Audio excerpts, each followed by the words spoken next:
Hallelujah. प्रभु यीशुଙ୍କର मधुर नामରେ ମୁଁ ଆପଣ ସମସ୍ତଙ୍କୁ ସ୍ୱାଗତ କରୁଛି। ଆଜିର ବିଷୟଟି ହେଉଛି ହେ ମନୁଷ୍ୟ ଈଶ୍ୱର ହୁଅ ନାହିଁ। ହେ ମନୁଷ୍ୟ ଈଶ୍ୱର ହୁଅ ନାହିଁ। ଅର୍ଥ କ'ଣ ନା କିଛି ମନୁଷ୍ୟ ଚେଷ୍ଟା କରନ୍ତି ନିଜକୁ ଈଶ୍ୱର ଭାବରେ ପ୍ରକାଶ କରିବା। କେମିତି ନା ଈଶ୍ୱର ଯେଉଁ କାମ ଗୁଡ଼ାକ ଏକମାତ୍ର କରିବା କଥା ସେଇ କାମକୁ କୌଣସି ମନୁଷ୍ୟ ଚେଷ୍ଟା କରିବା ପାଇଁ ତାହେଲେ ସେ ନିଜକୁ କ'ଣ କରେ এই ଜାଗାରେ ନିଜକୁ ଈଶ୍ୱର ଭାବରେ ପ୍ରକାଶ କରିବା ପାଇଁ ଚେଷ୍ଟା କରେ। ସେଥିପାଇଁ ଆଜିର ବିଷୟ ହେଉଛି କ'ଣ ଏ ମନୁଷ୍ୟ ଈଶ୍ୱର ହୁଅ ନାହିଁ। ଯଦି ଯାକୋବ ପୁସ୍ତକ 4 ପର୍ବର 11 ପଦ ପଢ଼ିବେ ଲେଖା ହେଉଛି ହେ ଭାଇମାନେ ପରସ୍ପର ଗ୍ଲାନି କରନି। ଲେଖା ହେଉଛି ହେ ଭାଇମାନେ ପରସ୍ପର ବିଚାର କରନି। କାହିଁକି ଗ୍ଲାନି କରିବାନି? କାହିଁକି ବିଚାର କରିବାନି? ଏଥିପାଇଁ କରିବାନି ଯଦି ମୁଁ ଗ୍ଲାନି କରୁଛି ବିଚାର କରୁଛି ତାହେଲେ ମୁଁ ବ୍ୟବସ୍ଥା ପାଳନକାରୀ ନ ହୋଇ ବ୍ୟବସ୍ଥା ଦାତା ହେଇଗଲେ। ହାଲେଲୁୟା। ବ୍ୟବସ୍ଥା କିଏ ଦିଏ? ବ୍ୟବସ୍ଥା କେବଳ ଏକମାତ୍ର ଈଶ୍ୱର ଦିଅନ୍ତି, ଆଉ ଯୋଉଟାକି ଆମମାନଙ୍କୁ ସିଏ ଦେଇଛନ୍ତି।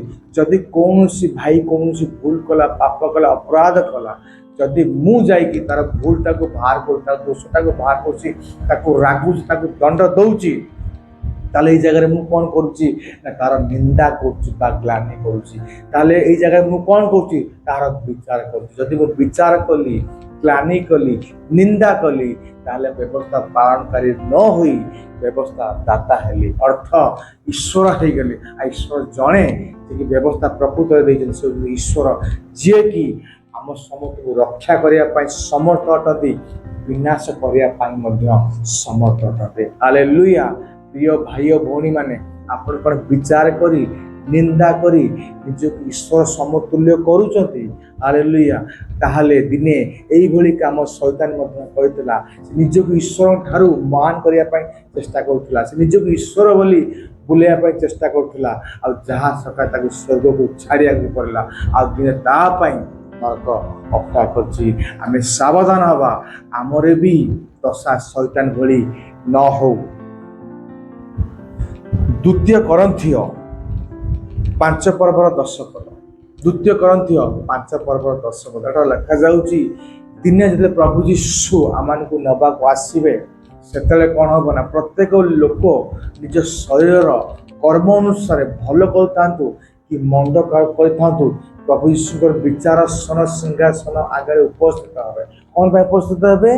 ନା ପୁରସ୍କାର ପାଇବା ପାଇଁ। କ'ଣ ପାଇଁ ଉପସ୍ଥିତ ହେବେ? ନା ଦଣ୍ଡ ପାଇବା ପାଇଁ। ହାଲେଲୁୟା। ଏହାର ଅର୍ଥ ପ୍ରଭୁ ଯୀଶୁ ହିଁ ଏକମାତ୍ର ଜଣେ ଯିଏକି ମନୁଷ୍ୟକୁ ବିଚାର କରିପାରିବେ, ଯିଏକି ମନୁଷ୍ୟକୁ ନିନ୍ଦା କରିପାରିବେ, ଯିଏକି ମନୁଷ୍ୟର ଗ୍ଲାନି କରିପାରିବେ, ଯିଏକି ମନୁଷ୍ୟକୁ ପୁରସ୍କାର ଦେଇପାରିବେ, ଯେ ମନୁଷ୍ୟକୁ ଦଣ୍ଡ ଦେଇପାରିବେ। କାହିଁକି ଦେଇପାରିବେ? ମନୁଷ୍ୟ କାହିଁକି ବିଚାର କରିପାରିବନି, ନିନ୍ଦା କରିପାରିବନି? କାରଣ ମନୁଷ୍ୟ ପାପୀ ଅଟେ। ହାଲେଲୁୟା।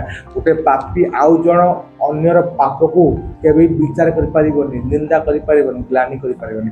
କିନ୍ତୁ ଜଣେ ପବିତ୍ର ଯେ ଈଶ୍ୱର ଅଟନ୍ତି ଏକମାତ୍ର, ସେ ବିଚାର କରିପାରିବେ, ଦଣ୍ଡ ଦେଇପାରିବେ। ହାଲେଲୁୟା। ଆଉ ଦିନେ ସମୟ ଆସିବ ପ୍ରଭୁ ଯୀଶୁଙ୍କ ସମ୍ମୁଖରେ ଆମେ ସମସ୍ତେ ଠିଆ ହେବା, ତାଙ୍କ ବିଚାରାସନ ସିଂହାସନ ଆଗରେ ଆସି ଆମର ବିଚାର କରିବେ, ଆଉ ଆମମାନଙ୍କୁ ଆମ କର୍ମ ଅନୁସାରେ ପୁରସ୍କାର ଦେଇପାରନ୍ତି ବା ଆମମାନଙ୍କୁ ଦଣ୍ଡ ଦେଇପାରନ୍ତି।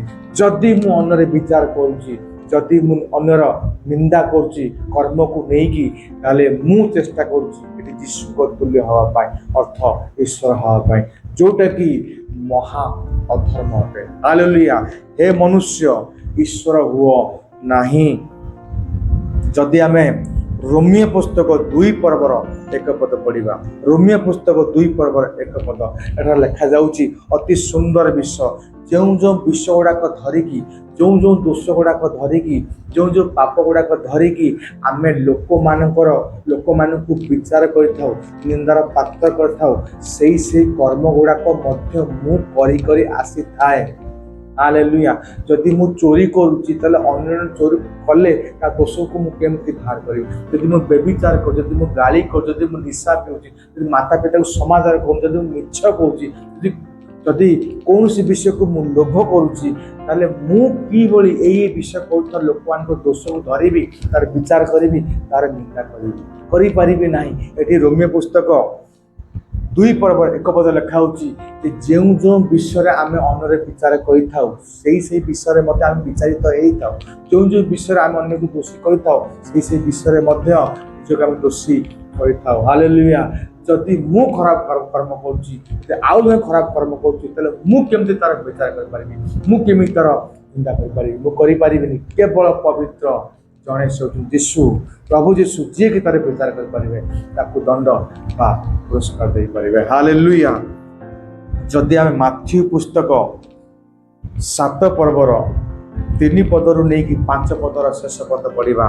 माथ्यू पुस्तक 7 पर्वर 3 पदरु नहीं 5 पदर शेष पदर शेष पर्यंत अति सुंदर लिखा प्रभु कहते आम जो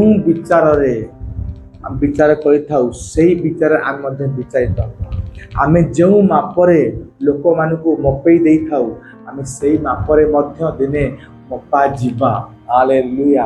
अर्थ लोक मान जो भाई व्यवहार करवा से भाई व्यवहार दिने समय आसो आम प्रभु यीशु ठारू प्राप्त होगा। एटा लिखा से कहते हे मनुष्य तू किपरि तो भाई आखे थिबा कुटाटी को देखुचु किंतु तो आखे थिबा कड़ी काठटा को देखुनु।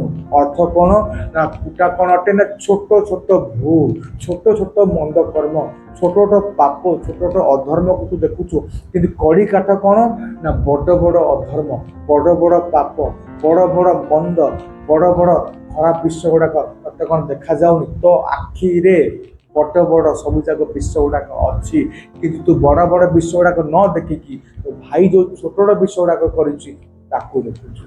हालेलुया।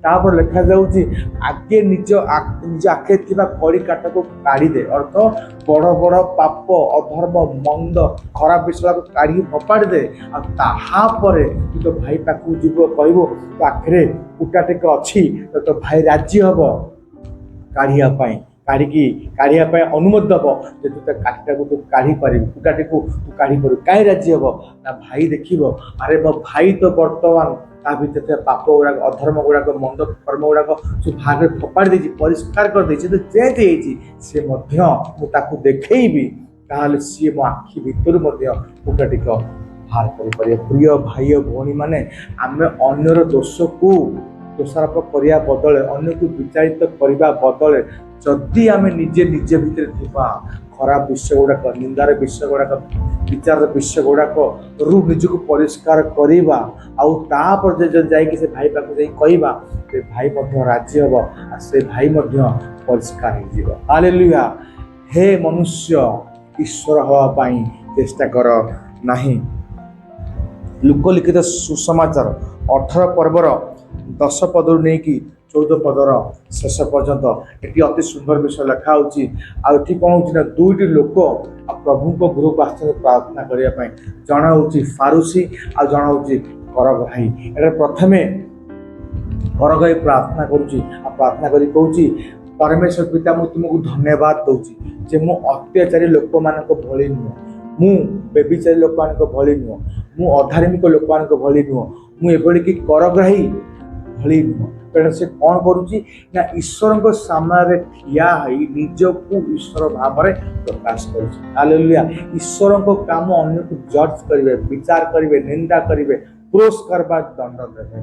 तू किए तू एठी अन्यर विचार करिया अन्य को अत्याचारी बोली प्रकाश कर अन्य को बेविचारी बोली तू प्रकाश कर अन्य को तू अधार्मिक बोली प्रकाश कर करग्राही कि तू नीच तुच्छ बोली प्रकाश कर तू किए यही काम केवल ईश्वर करेंगे। तो जगह से कौन करुँची ना अन्य को अन्यर काम को निंदा करी अन्यर काम को विचार करी निजक उन्नति कर निजक उठाऊँ निजक ईश्वर तुल्य करने चेष्टा करुँची। हालेलुया। अनेक समय आम कौन करता ना अन्यर खराब खराब विषय गुड़ाक प्रकाश करी तार विचार करी तार निंदा करी ता द्वारा निजक आम कौन करता उठे था निजक महान करता एमती करुचे कि जदि करुचे ताहले आम ईश्वर को जगह नापी चेष्टा करुचे आ महा अधर्म अटे। हालेलुया। यह महापाप अटे यह महामंद अटे कारण आम चेष्टा करुचे ईश्वर को जगह नापी कारण आम चेष्टा करुचे ईश्वर को तुल्य हाँपाई चेष्टा करुचे ହେଲେ ସାବଧାନ ହୁଅନ୍ତୁ। ଶୈତାନ ଯେଭଳି ନିଜକୁ ଚେଷ୍ଟା କଲା ଈଶ୍ୱର କରିବା ପାଇଁ, ଈଶ୍ୱରଠାରୁ ନିଜକୁ ଶ୍ରେଷ୍ଠ କରିବା ପାଇଁ, ଆଉ ସେ ସ୍ୱର୍ଗରୁ ବିତାଡ଼ିତ ହେଲା, ଆଉ ନରକ ତାକୁ ଅପେକ୍ଷା କରୁଛି। ସେଇଭଳି ମଧ୍ୟ ପରିସ୍ଥିତି ଆମମାନଙ୍କର ନ ହଉ। ହାଲେଲୁୟା। ହେ ମନୁଷ୍ୟ, ଈଶ୍ୱର ହୁଅ ନାହିଁ। ପ୍ରଭୁ ଆପଣ ସମସ୍ତଙ୍କୁ ଆଶୀର୍ବାଦ କରନ୍ତୁ, ଆଉ ବାକିକୁ ବୁଝିବା ପାଇଁ ବଳ ଦିଅନ୍ତୁ। ଆସନ୍ତୁ ପ୍ରାର୍ଥନା କରିବା ଆଉ ଶେଷ କରିବା। ପ୍ରିୟ ପ୍ରଭୁ, ମୁଁ ଧନ୍ୟବାଦ ଦିଏ, ପ୍ରଶଂସା କରା ଆଜିର ବାକ୍ୟ ପାଇଁ। ଯେତେ ଲୋକ ଶୁଣୁଛନ୍ତି ତାଙ୍କୁ କିନ୍ତୁ ଆଶୀର୍ବାଦ ଆଉ ଧନ୍ୟବାଦ ଦିଏ ପ୍ରଭୁ, ଏ ବାକ୍ୟଟାକୁ ପ୍ରକାଶ କରିବା ପାଇଁ ବଳ ଦେଇଥିବା ଧନ୍ୟବାଦ ଦେଉଛି। ପ୍ରଭୁ ଯୀଶୁଙ୍କ ନାମରେ ମାଗୁଅଛି, ଆମେନ୍, ଆମେନ୍, ଆମେନ୍। ପ୍ରଭୁ ଆପଣ ସମସ୍ତଙ୍କୁ ଆଶୀର୍ବାଦ କରନ୍ତୁ। ଧନ୍ୟବାଦ।